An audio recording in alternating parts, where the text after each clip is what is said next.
Do not attempt to face them. You will only waste your time, for indeed they truly are the Infaceables. Mystic Warriors of Change, £3.99 from Woolworth, back in the days when it existed. In fact, back in the space year 1984. The Infaceables are from Galoob, which is one of my favourite words to say, Galoob, a toy company who made toys. And these were some of them. The idea was action figures were getting weird, and kids were quite keen on things that changed from one thing to another thing. Who remembers the Transformers, eh? So they came up with the Infaceables, the idea being, through a very strange process, which I will demonstrate shortly, they changed their face from human to animal or something else unpleasant. My favourite thing about this old backing card, though, other than the angry blue-faced man, called Tembo, named, of course, after the character from Jurassic Park: The Lost World, a kid has drawn on it. I do love this. Like when you get an old book and somebody's written a weird little essay in it. This says, spaceship, claw, snail, Tembo, transport man, letterbox. I think if you face a mirror and say that 3 times, Candyman gets really annoyed. Anyway, on the back are all the ones you can collect. But we're going to look at that later. In fact, I'm going to put it over here and read the names off, because I'll never remember them if not. And we show you the figures. Now, I need to preface this with something, which is that these figures basically work due to the faces being made of a very thin and quite malleable rubber, possibly latex or something along those lines, and it has not survived very well since 1984. It has taken me years to find any which still work at all, as I will demonstrate as we get going. But the first few do, so we'll begin with Tuscus, saber-toothed oceanic ogre of darkness. And I've got to say, there's a bit of a Mad Max thing going on with this. Looks like it's been cobbled together in some sort of post-apocalyptic wasteland. Witness me!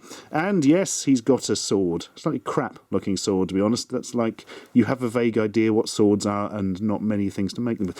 Ooh, it looks like the sword's gone rotten inside. That's made of a soft rubber. And it's fallen out of his hand, and it's all sticky as well. Actually, that's quite unpleasant. You can stay over there. And we shall look at Tuscus here. Yep, he's basically made his own armour out of bones in the hope of becoming an extra in Fallout 4 or something.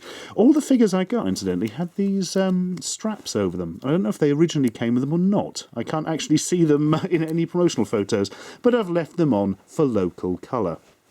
Don't ask why one hand is out in this strange... I don't know, it's always like he's asking for change or something. Don't quite understand that. Anyway, let's have a look at his beautiful green face. Get out of my swamp, etc. Yep, he's looking a bit Shrek. And let's prod his face.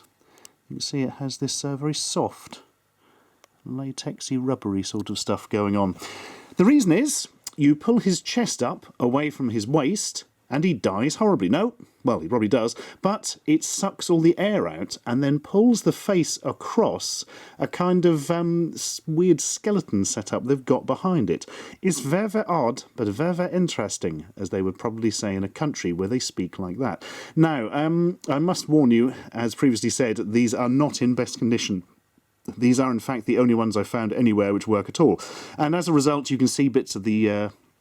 skeleton face poking through as the rubber has tightened over time. Normally this would look, well, back in the day, this would have looked more human-y shaped. Anyway, ready, steady. Well, actually, I'll do it up close. That'll be more interesting.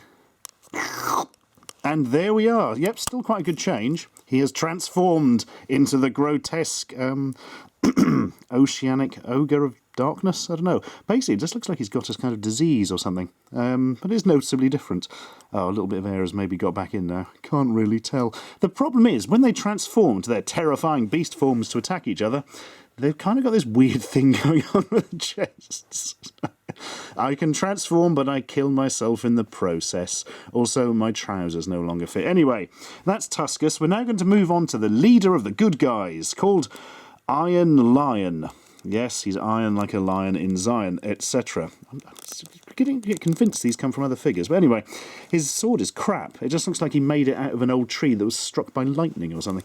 Anyway, here he is with his bad sandals and his very liony hair, and his face, which is already half lion, unfortunately, due to the whole latex shrinkage thing. But hey, he's also got a weird... Are they just trying to shake hands or something?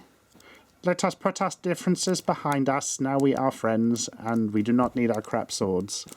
and nobody will buy the figures anymore. Right, anyway, he's got a bit of a kind of Tarzan-y thing going on, some remarkably high-maintenance looking boots. Take about a month to put those on, I think. Right, he's got a little lion logo over his heart as well, always useful. And the haircut to end all haircuts, well, his mane, I suppose.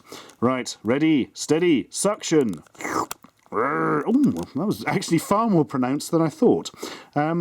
Yeah, now he's like a terrifying lion monster. Grrr. And the thing that I think was supposed to be his moustache and now his black upper teeth, which will upset his dentist. But the lower ones are all nice and white, so he'll get away with it. Well, that's an interesting thing, isn't it? I don't remember that being as effective when I tested it earlier. Now, I'm going to try and show you the picture from the back of the card there. I don't know if you can see what Iron Lion would have originally looked like, but as you can tell, that is considerably more human-y shaped. And annoyingly, this one looks really interesting. Robash, that's the only figure I don't have. Oh, I'm sure I can live with the stigma. Next up, Brainor, the dark side strategist whose brain pulses with evil. You're going to get an infection in that, mate. Because, I tell you what, it's another look of Mad Max about this one, isn't it? Shiny and chrome! Weapon is a mug tree, possibly, of some kind? Not sure. But, yeah, he's got a bit of a problem with his hands. He's not going to be playing a whole lot of Nintendo anymore, I don't think. Probably break his DS just opening the lid. Such a tragedy. And got this kind of vaguely cyber thing going on. Presumably to stop his brain getting infected. Probably just pours penicillin into it.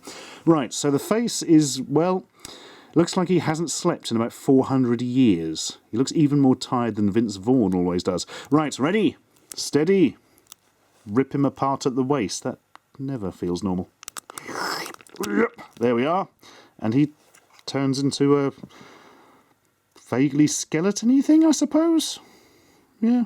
Bit of a skeleton going on, maybe, I don't know. It's not that much of a pronounced difference, unfortunately, due to the whole crapped up rubber thing. And the brain has gone quite, well, more brain textured, I suppose. Reminds me a bit of Man-y faces from the old He-Man figures, but only a bit. Anyway, you go over there and look more evil. Oh, look, his, yeah, it just doesn't last. Doesn't keep a vacuum anymore. There we are. Just for a few seconds, you can see him looking evil. Old Iron Lion has kept going, though. Good work. What happens if we put him back? Whoop. Oh, God, yeah, because it's all sticky. It's going to take ages to reinflate. Hang on, lads. Oh, God, hurry up. I've got a date in a minute. Ugh. Poor Iron Lion. You stay over there. Right, next up are all ones that don't work anymore. But don't worry, they're still ridiculous. Here's Tembo, the mammoth leader of the dark side, as featured on the bit of cardboard there. He's got an axe with a big chip out of it, probably want to get that done, and a serious case of exfoliation needed on his lower legs. Yeah, I'm guessing he turned into some sort of elephant monster, you know, just as mammoth. But unfortunately, time has not been kind, and now he's just got some weird blue flesh strung loosely over a horrible mess of stuff that's only supposed to poke through the rubber a bit and not be so clearly seen. The actual overall thing is, you know, sort of vaguely Indian look to it, I suppose, going along with the elephant setup, I suppose. He doesn't, it's an odd one, because he doesn't strike me as like the evil leader, because he doesn't look, he could be one of the good guys, couldn't he? He doesn't look anywhere near as evil as bloody Bone Armour Man and freaky exposed brain freak over here. I don't know. It feels like I don't know, you've got to get a strong bad guy. Have we learned nothing from Darth Vader and Doctor Doom over the years? Next up, War Dog. He's one of the good guys, and he's a wild fighter and ally. Fair enough. When, you know, your big claim to fame is that you get on with people, I'm not sure that's going to really set you up for a war. Unfortunately, the face is now this. Just let that sink in for a moment. That's really horribly grotesque. Again, far more detail than you would get. Got this kind of samurai thing going on with the armour. Well, most of his armour. He appears to have lost this armour in the wash or something. And, of course, a curved blade. A bit like a katana, but with a, well, safety end, I suppose. And for some reason, a big screaming skeleton spider on his crotch, which is probably going to put the ladies off, frankly. Oh, incidentally, the articulation isn't great. I mean, the arms make sense, but the legs just kind of bend like that. So if they're sitting down, they look kind of like a broken doll or something. Very odd. But yeah, he just kind of looks like an idiot now. Ah, you're right, lads. I'm going to fight some evil. I love fighting evil, me. Well, the other ones are like, oh, God, it's War Dog. Don't make eye contact. You'll never get rid of him. Anyway, you go down there, mate. And we'll look at the last one, which is another one of the good guys, although actually kind of looks more evil than Tembo there.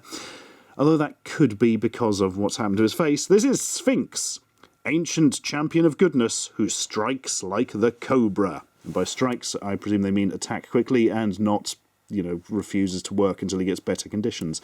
Again, not a popular motif amongst 80s toys.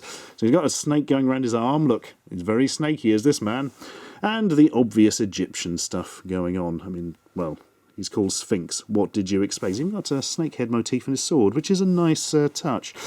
Unfortunately, the face has rotted away to an extent that it just looks like some sort of mummified corpse they found somewhere, which does fit the Egyptian theme, but not quite what they were going for, I think. Yeah, not really going to make any difference. Oh, it's all sticky and horrible. Ugh. Sorry, Sphinx.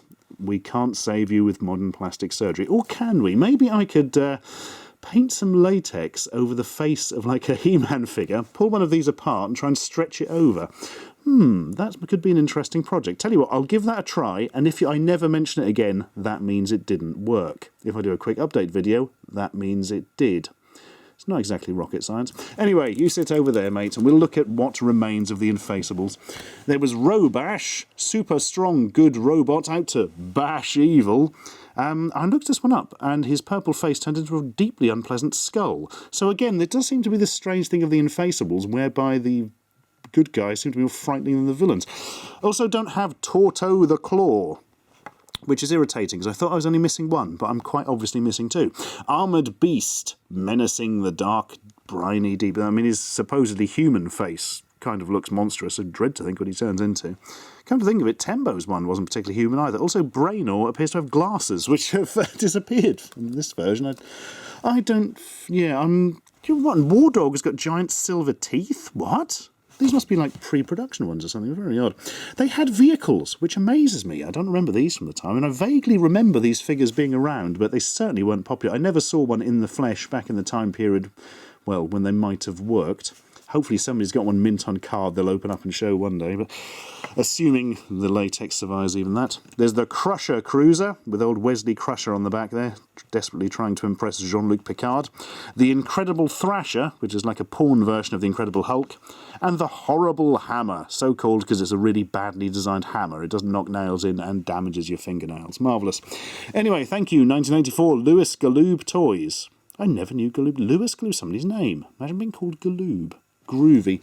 Well, there we go. Them be the Infaceables. I think it would have been a very interesting toy range, but I'm not sure it's one the kids would have well, I'm going to say that would have really got on with. I don't think they really did. I don't think these were that popular at all in the scheme of things, but from an engineering point of view, and as an adult thinking, oh my god, this stuff looks weird, the faces and the whole weird vacuum suction technology is an interesting footnote to 80s action figures and their designs. I'm going to say they're not as interesting as the He-Man characters, or indeed most of the 80s toys, but they ain't bad. What do you say, Iron Lion?